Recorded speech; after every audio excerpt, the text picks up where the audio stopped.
Hello everybody and welcome to my kitchen. This is Jameelah and today I am going to show you how I make my raw vegan flatbread in the dehydrator. Here I have all the ingredients laid out. So let me tell you what I have here. I have 1.5 cups of sun-dried tomatoes that have been soaking overnight, and I reserved the soaking liquid. They're soaking in filtered water just in case I need that. If my bread batter is a little dry, then I'll use the soap water. And this right here, let me see that. This right here is the juice of 1 lemon. It's about 3 tablespoons, I think. And I just have to apologize, like right off the bat, I don't normally measure, and I try to measure everything out because so that you guys could get an idea of what the quantity is of the things that I'm using. I usually eyeball everything, so I'm trying. I have 1 large onion. The seasoning I'm going to use is organic Italian seasoning I got from the Sprouts. Pink sea salt. This is 2 medium-sized apples. In this bowl here I have 2.5, actually no, I'm wrong. No, that's right. I'm sorry. 2.5 large avocados for the fat and the mouthfeel. This right here is 4 medium-sized zucchinis that I peeled and then just kind of gave them a rough chop. And right here in this bowl is a combination of things. I have some buckwheat sprouts. I don't know if you can see that. Buckwheat sprouts that I sprouted for a couple of days until they grew some tails. And also what else I have in here is 2 cups of flaxseed meal. And what I did was just I took whole flax seeds and ground them up in my coffee grinder. And I also have a cup of sunflower seeds, raw sunflower seeds that I ground up in the coffee grinder as well and put into the bowl. Now, if you guys are not familiar with buckwheat grounds, actually buckwheat is not a wheat. It's actually a seed, and it's gluten-free. And I have an issue with eating wheat and gluten. It bloats me and creates a lot of mucus and whatnot. So that's why I try not to eat any type of cooked or baked bread and make this bread for myself, and sometimes my husband eats it too. But anyway, these are the buckwheat grounds that you can get either packaged or in the bulk bin at Sprouts or Whole Foods or whatever. And this is what it looks like. So what you want to do if you're going to sprout the buckwheat is you want to take, I would say, maybe a cup. And what I do is I put it in a jar like this. See, this is a sprouting jar. It has the screen on the top, and it's just a mason jar, but it has a screen on the top. So what I do is then I'll put, like I said, maybe a cup or 2 cups of the buckwheat grounds and cover them up with filtered water. Let them soak overnight. And then in the morning, what I'll do is, what this is nice because you could just turn it upside down and it'll drain out the water. And rinse them. And I rinse them until all the mucousy water is rinsed clean. And when they rinse, you don't get that thick mucus kind of like water. And so I rinse them and then I drain all the water. And then I have a stand on the other side of my kitchen. And I'll just sit it on the stand like this. Well, I don't know if you can see that. I'll sit it on an angle. So where it's sitting kind of, like an angle like that, with paper towel underneath so the water can drain on the paper towel. And I rinse them twice a day. You want to do that for 2 days, until you see the little tails that are on the sprouts up here. Like this, see the little tail that would actually be if you planted it. It would be starting to grow roots. And then what you want to do is then rinse them really well. And to stop the sprouting process, slow it down, you throw them in the refrigerator. And you can keep them for about a week or two. I wouldn't try to keep them any longer than that. Okay, so since I went ahead and told you all about the ingredients that I have here, let's put this over to the side because I don't need that. For that, I'm going to go ahead and get started with the bread. So in my humongous metal bowl, what I am going to do is just go ahead and dump all the ingredients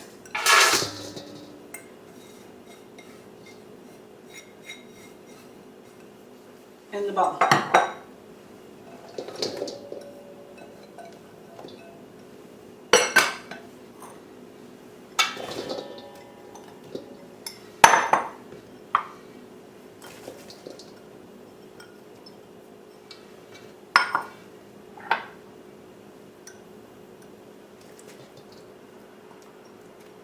And also, I have to warn you, I use my hands a lot when I prepare food. I don't know why I've always done that, so I'm about to get in here with my hands. You can use a spoon or a spatula if you like, but I prefer working with my hands, so.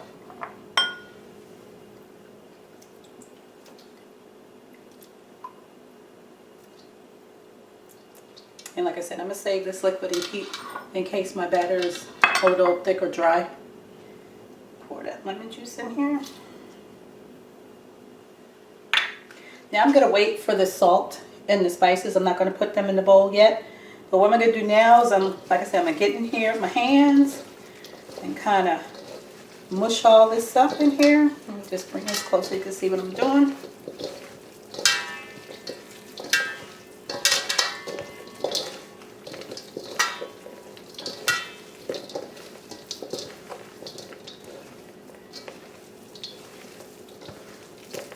What I'm trying to do is kind of mush up this avocado in here with the flax meal and the sunflower seed flour, I guess you could call it, because I did make it into a flour when I ground it. Okay, so now that we kind of have that incorporated a little bit, what we're going to do is we're going to put this mixture into the food processor in batches, because this all won't fit in that food processor bowl that's sitting right here. So let me just try to get some of this stuff. And I don't know if you could really do this without using your hands. Never really tried before, but I don't think you would be able to incorporate everything as well if you try to do it that way. So just trying to get as much of the ingredients off my fingers before I run to the sink and rinse them off. So, okay, I think that's enough. So I'm going to go rinse off my hands. Okay, now I'm back. So now I have my food processor there. Let me get that in the picture here. And so what I'm going to do, like I said, now I am going to use a spoon now into the food processor. So just going to go ahead and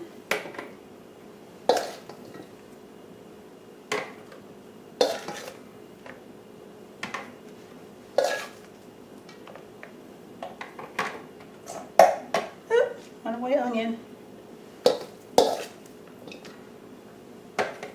Okay. Put a little bit more in there.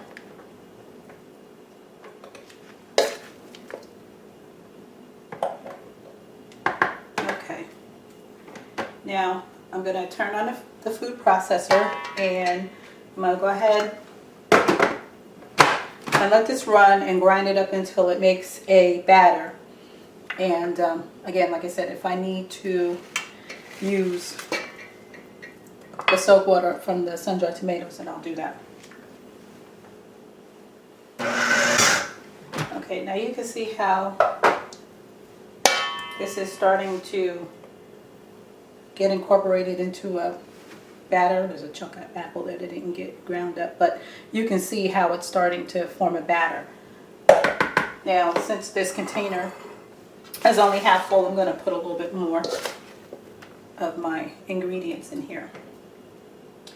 Now, you might say, well, why do you have apples and zucchini and all that kind of stuff in your mixture here? Well, the apples allow for natural sweetness without using sugar. And of course, your buckwheat and flaxseed and sunflower seed meal is the flour. You have the onion for flavor, and the avocado is your fat, and also the sun-dried tomatoes are like a thickening kind of agent, plus it also provides flavor as well. So, and the zucchini is also for texture and for moisture, along with the apple, and then that way you won't have to use, because I don't like to use oil. Sometimes I do, especially when I'm making things for my husband. He's not as particular as I am with not using oils and stuff like that. Now, I can't say I'm not 100% oil free, but I do eat oil, but only a little bit, not every day. So that's why the only fat that I have in here that I'm using for this is the avocado. So I went ahead and put some more of the mixture in here, and I'm going to turn this food processor back on and go ahead and make this round up for a batter. Okay, I just want to check it to make sure it's smooth the way I want it, with no chunks. And also, I forgot to mention, I did not peel my apples because all the ingredients I'm using are organic, so there's no wax on the skins of my apples, so I don't have to peel them, and I didn't want to go through all that anyway, so that's why I left the peels on. But if you're using conventionally grown apples, then you definitely want to peel them so that you're not eating the wax that they put on the skins of the conventionally grown apples. Now, as you can see how the consistency of my batter here, it's ready, you know, it's not too thick, and I really didn't need to use the soak water, but I'm going to save it anyway. So I'm just going to go ahead and move this into my other metal bowl.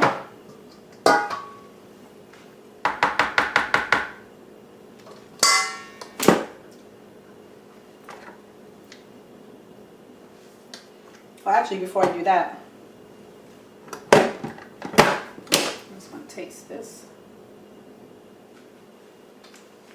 I'm going to wash my hands.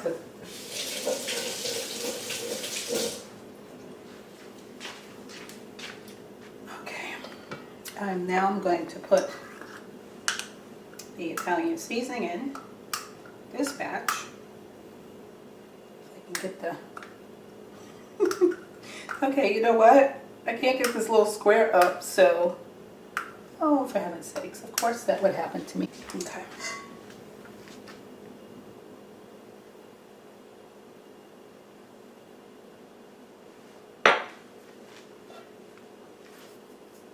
And a little salt. Let that mix up.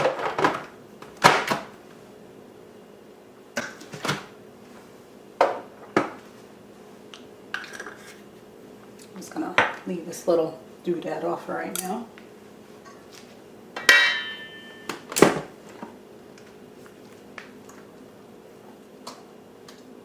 Oh, let's see if you can get the camera here so you can see this.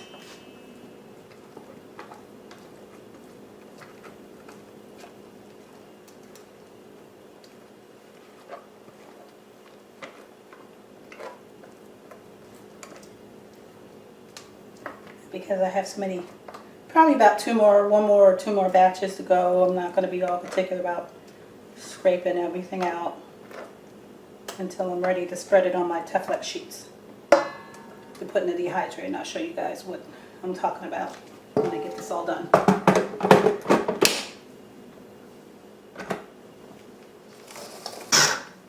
Okay, I think everything is well incorporated now into the batter. Let's go ahead and unplug this.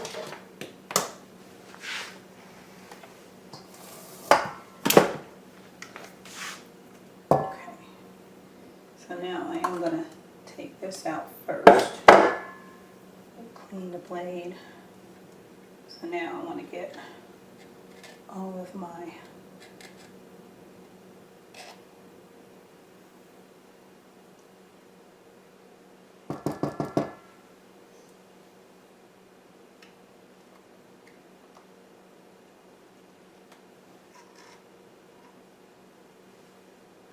as I can off of there.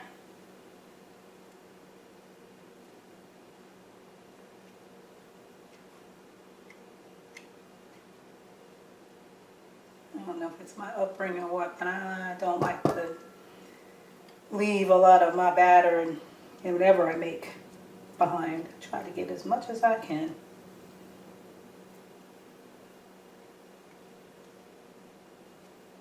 Okay, so I got to put this in the sink. Now for container. Now you may have like little bits of onion or maybe some apple or the zucchini, and that's okay because this is gonna, like I said, this is gonna go into the dehydrator, and as it's dehydrating, it'll get soft, and when you eat the bread, you won't hardly notice it. So no harm, no foul if it's all not ground up and you had some chunks here and there. But you do want to let your food processor run long enough to where you have a pretty smooth batter. Okay.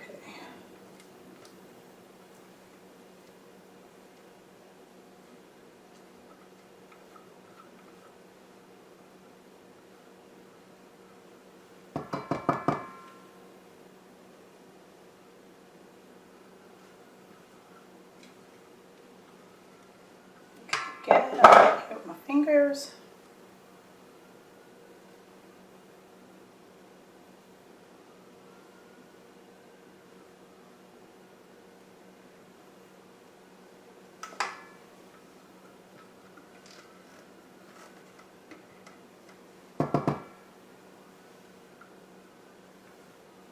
I think that's about all I'm going to get out of here. But like I said, I don't like the waste. I want to get as much as I can.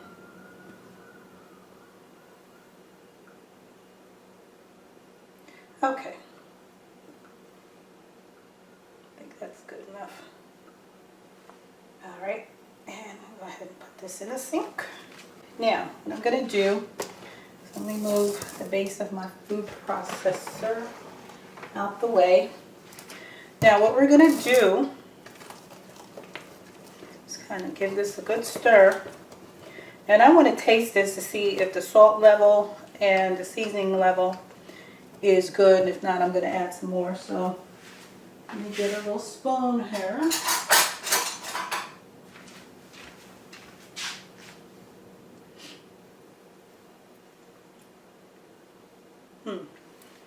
Just a little bit more salt. And it may seem like I'm putting a lot of salt in here, but you're only going to be eating maybe 2 slices at a time, so you won't get a lot of salt. But it has a really good flavor. And then also, you don't want it to be too heavy-handed with the seasoning, because as this dehydrates and the water is, dehydrated out of this batter, the flavor and the seasonings will intensify. So, okay. Now, I don't know if you can see. Let me see if I can bring you guys over. Take a gander at my dehydrator here. Okay.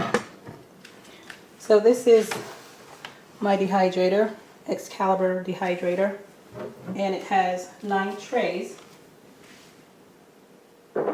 inside. You guys can see that. Let's lift it up a little bit. So what I'm going to do is I'm going to spread my batter on these Teflon sheets. Now these are non-stick sheets to where you can put like wet batter and all that kind of stuff so that it doesn't fall through the screens on the dehydrator tray.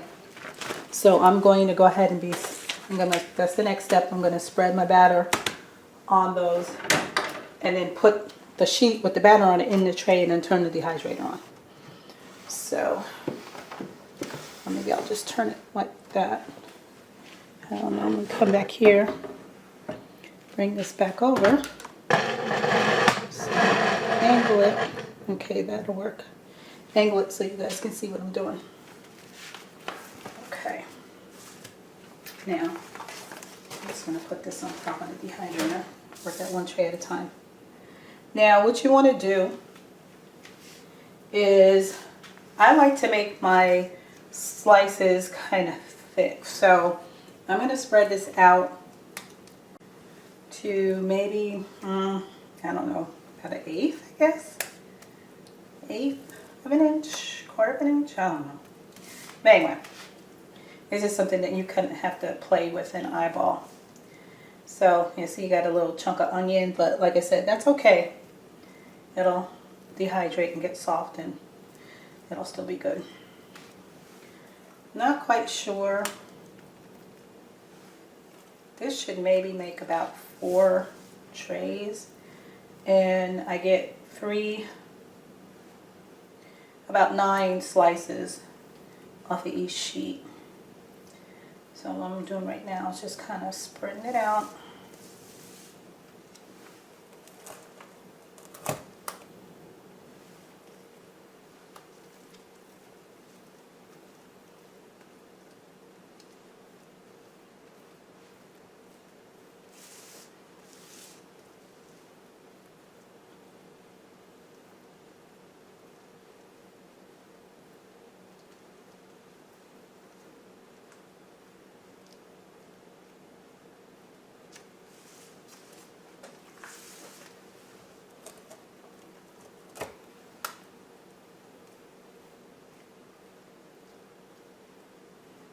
Use my fingers, get that off of there.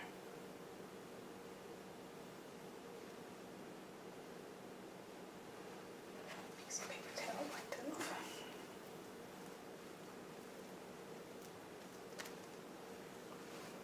Just a little bit more.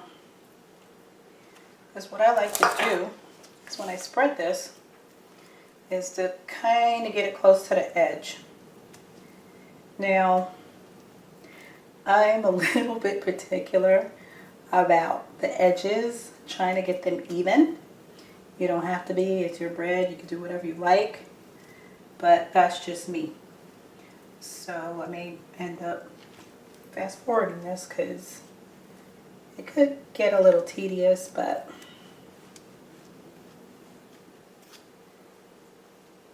I just like to have it nice and even. That's just, and it's not going to be exact because you're just kind of eyeballing it, but you want to kind of spread it out as even as you can get it. Now I think I'm ready to neaten up these edges a little bit. I just want to try to make this a little more even. Alright, what I'm going to do is I'm going to grab a knife.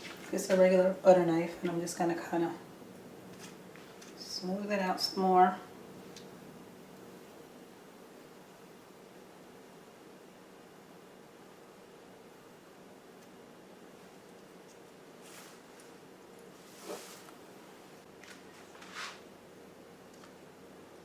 Okay. Now what I'm going to do is I'm just going to clean up the edge, and I'm just going to draw a line. Try to make it as straight as I can. Not going to get too neurotic about it.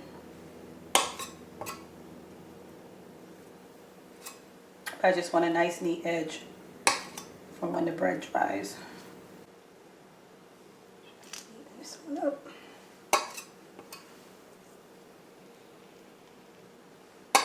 And like I said, you don't have to be as meticulous as I am being. You know, if you're thinking, oh my goodness, this is a lot of work. But I'm just doing it how I like it. If you make this, it's your bread. Do it however you want to do it. Now, if you have like a circular dehydrator, you can definitely use that, but just be aware that your bread is going to be in a circle. It's not going to be squares, and it's going to have like a curve to it. So, you know, just be mindful of that if that's what you have. But, you know, you use what you got until you can get something else that'll let you make squares. Because I started off with a circular dehydrator and then upgraded to the Excalibur. I think I've had my Excalibur now, oh my goodness. I think I bought this in 2008, I think. And it's still going strong. Still have the original Teflon sheets. They're reusable, washable.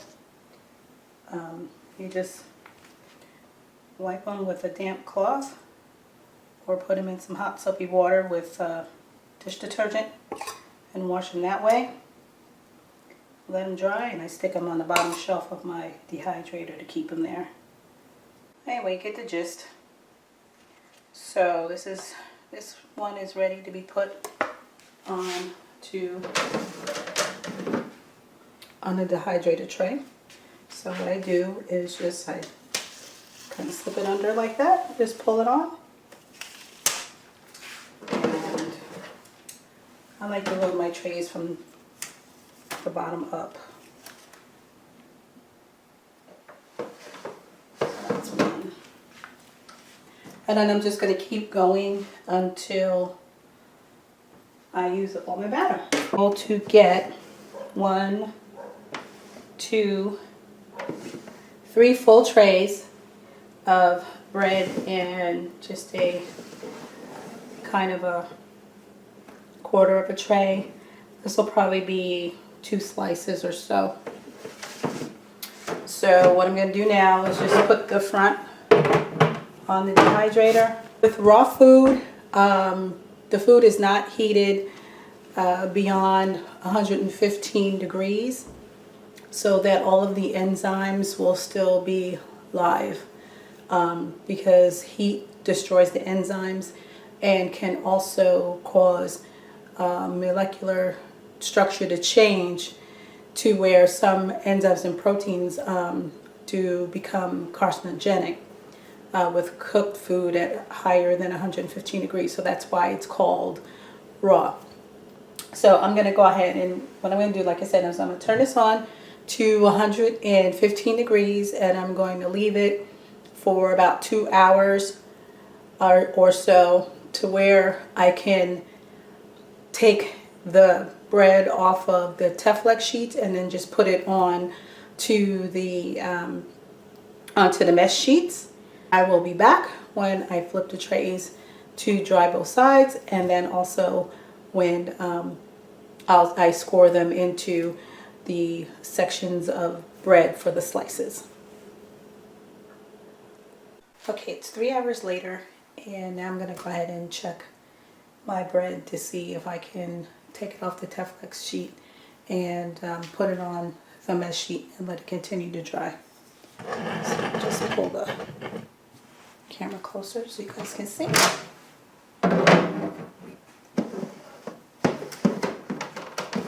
Okay, this is the first. You guys can see that. Okay. Just adjust the camera a little bit. All right. Okay, so it's pretty dry. So to take it off the sheet, see, it'll just peel right off. What I need to do is get an empty tray.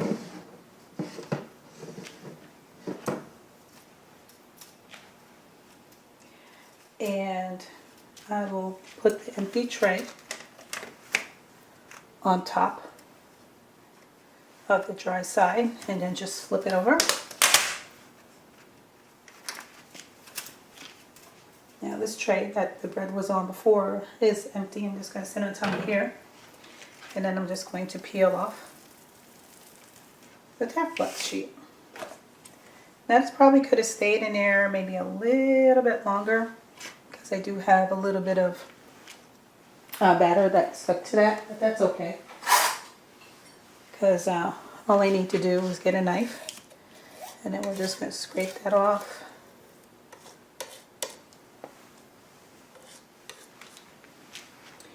And just smooth this.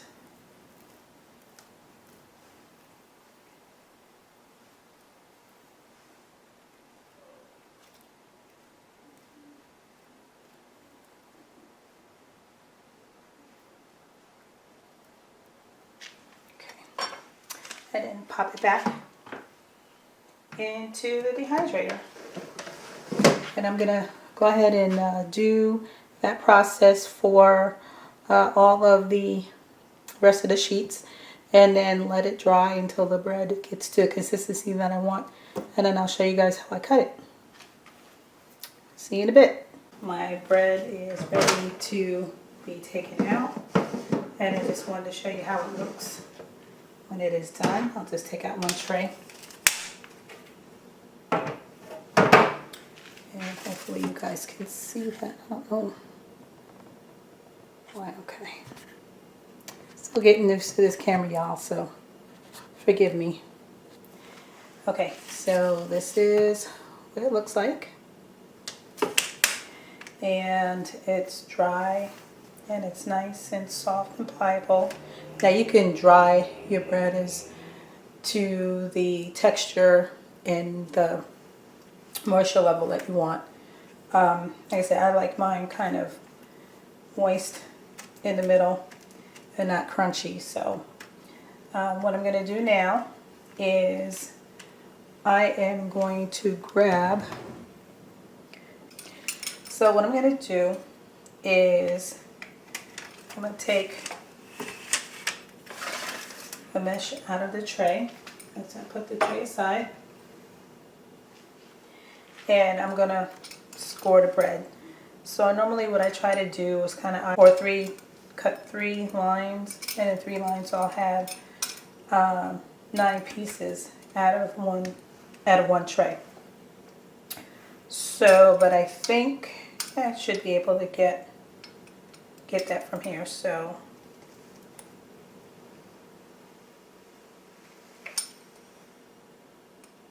and if some are bigger than the other, sometimes I get a ruler, but I'm not going to go through all that right now. Just want to give you guys the gist, because I can kind of be a little anal and with my measurements and all that stuff. So I just want to give you a quick idea of how to do this. So I have my 3 sections here, and then I want to make another 3 sections going across this way as well. So let's see. Cut here, I guess.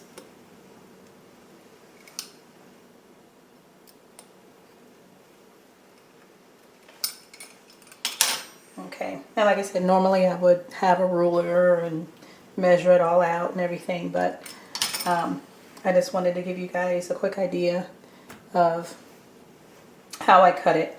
And then of course, then you have your slices here. Have the bread.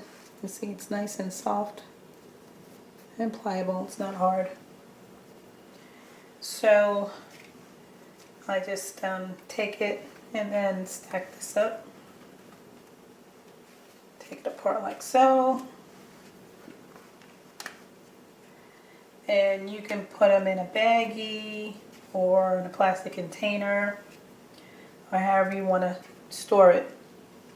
But you need to keep it in the fridge because it's not cooked. It's still, considered raw food. It's still alive. It will spoil and mildew and get mold very fast if you don't put it in the refrigerator. And this would last in the refrigerator probably about, I would say about 3 or 4 weeks. And you can also freeze it and then thaw it out and then use it as well.